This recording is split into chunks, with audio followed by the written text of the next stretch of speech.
Hi hello everyone. इस video के अंदर हम करेंगे mister Pankaj Kumar Mishra versus registrar of companies Mumbai and others का केस। तो देखते हैं इसके अंदर क्या है। छोटा सा केस है जिसके अंदर बस इतना बोला गया कि ट्रिब्यूनल को ना एक रीजनेबल अपॉर्चुनिटी देनी चाहिए अगर किसी कंपनी को आप वापस से रिवाइव कर रहे हो तो। इतनी सी बात है, लेकिन अब देखते हैं इसके अंदर क्या फैक्ट से क्या चीज़ थी। इसके अंदर क्या था, एक कंपनी थी जिसका नाम था Viking ship managers private limited. इसको स्ट्रक ऑफ कर दिया गया था आरओसी मुंबई के द्वारा फ्रॉम रजिस्ट्रार ऑफ कंपनीज। ठीक है, आरओसी नाम स्ट्राइक ऑफ कर दिया उसका। The principal commissioner of income tax 15 Mumbai challenge the order of ROC. जो हमारे प्रिंसिपल कमिश्नर साहब थे इनकम टैक्स के, इन्होंने क्या किया, इस ऑर्डर को चैलेंज कर दिया आरओसी के किसके सामने, एनसीएलटी के सामने, मुंबई बेंच के, under section 252 of the companies act. It is stated before the tribunal that the company has certain financial transactions. और क्या बोला ट्रिब्यूनल के सामने इस प्रिंसिपल कमिश्नर ने कि जो कंपनी है ना, इसकी कुछ सर्टेन फाइनेंशियल ट्रांजेक्शंस थी that have been enter into by the company for assessment year 2011-12 की, जो कि कंपनी के द्वारा एंटर की गई थी असेसमेंट ईयर 2011-12 के लिए। And information regarding these were receive from the office of ITO income tax officer Mumbai, जिसके बारे में इन्फॉर्मेशन हमें आईटीओ इनकम टैक्स ऑफिसर से मिली। However, no return of income tax has been filed, और उस साल कोई इनकम टैक्स रिटर्न फाइल ही नहीं की गई। Therefore, notice under section 148 of the IT Act जो दिया जाता है, 148 में सब तरीके के नोटिस दिए जाते हैं IT Act के, कि आपकी रिटर्न प्रोसेस हो गई, आपकी रिटर्न में कोई रिफंड नहीं बनता, या आपकी कुछ और डिमांड की जानी है, मतलब कुछ भी है, इंटीमेशन दी जाती है सेक्शन 148 के अंदर। तो इसलिए सेक्शन 148 का नोटिस दिया गया इसको। Has been issued for assessment year 2011-12 proposing to assess reassess the income, कि आप अपनी इनकम को या तो असेस करो, रीअसेस करो और अपनी आईटीआर फाइल करो। The company has been struck off from the registrar of companies, और कंपनी को आपने क्या किया कि इसको रजिस्ट्रार ऑफ कंपनी से ही स्ट्रक ऑफ कर दिया। Therefore it is difficult to assess the defunct company. तो अब एक कंपनी डिफंक्ट है, उसका कहीं पर रिकॉर्ड नहीं रह रहा होगा, तो उसको असेस करना बहुत मुश्किल हो जाएगा। And it will cause huge loss of revenue to the government of India, जिसके कारण गवर्नमेंट ऑफ इंडिया को बहुत लॉस होगा, क्योंकि हमें टैक्स नहीं मिल पाएगा। Hence it is prayed that the name of the company be restore in the ROC. तो इसलिए जो आरओसी है उसके अंदर आप कंपनी के नाम को रिस्टोर कर दीजिए, ऐसा इनकम टैक्स प्रिंसिपल कमिश्नर ने बोला एनसीएलटी मुंबई के सामने।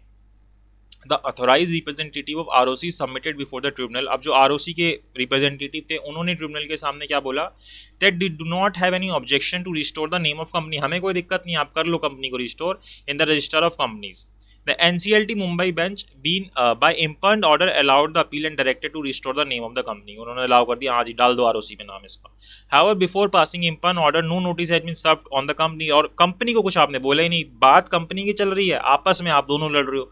But the company was arrayed as the respondent। ठीक है, being agreed with this order, अब इस ऑर्डर से एग्री होके the appellant ex director majority shareholder of the power of attorney holder of the company has filed the appeal। अब ये हमारे जो शेयर होल्डर थे वो पहुंच गए अपील के अंदर कि भाई आपने हमें तो सुना नहीं, आप दोनों ने आपस में लड़ाई की, हमको रिस्टोर भी करा दिया।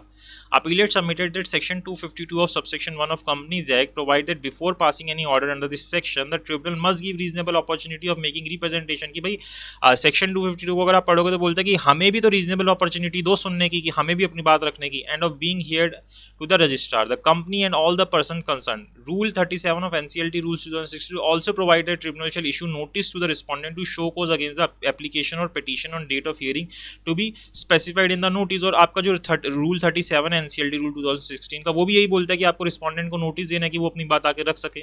तो यहाँ पे मेन कंटेंशन क्या आती है अपीलेंट की, वो क्या मेन बोलना चाह रहा था, whether the order of tribunal of restoring the name of the company of ROC is sustainable in law। कि ये जो ऑर्डर कर दिया ट्रिब्यूनल ने कि इसका नाम को रिस्टोर कर दो, कि क्या ये लॉ के हिसाब से सस्टेनेबल है। It has been pass without giving any reasonable opportunity. आपने बिना रीजनेबल अपॉर्चुनिटी दिए सुनने की आपने इस ऑर्डर को पास कर दिया।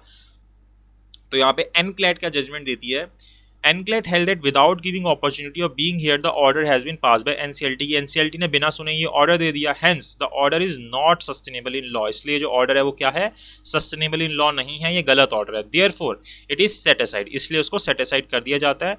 And the matter is remitted back to NCLT, और वापस से मैटर एनसीएलटी को भेज दिया जाता है Mumbai bench with the direction that after hearing the party decide the set appeal under section 252। अब पार्टीज को सुनो, इस कंपनी को भी सुनो, उसके बाद आप सेक्शन 252 के हिसाब से इसको सॉल्व करो as per law without influence of its earlier order. कि आप अपने अर्लियर ऑर्डर को इन्फ्लुएंस में बताने देना, मतलब उसके इन्फ्लुएंस के बिना आप दोबारा से सुन के इसके अंदर डिसीजन दो।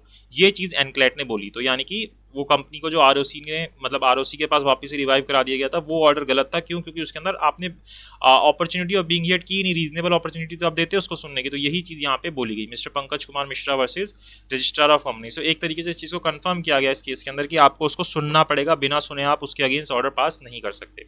तो ये हेल्ड हुआ। आई होप आपको समझ आए हो क्या फैक्ट्स हैं, क्या रीजंस दिए और क्या डिसीजन आया। अगर आपको वीडियो अच्छी लगी तो प्लीज़ लाइक कीजिएगा, शेयर कीजिएगा एंड चैनल को सब्सक्राइब जरूर कीजिएगा। Thank you so much for watching this video.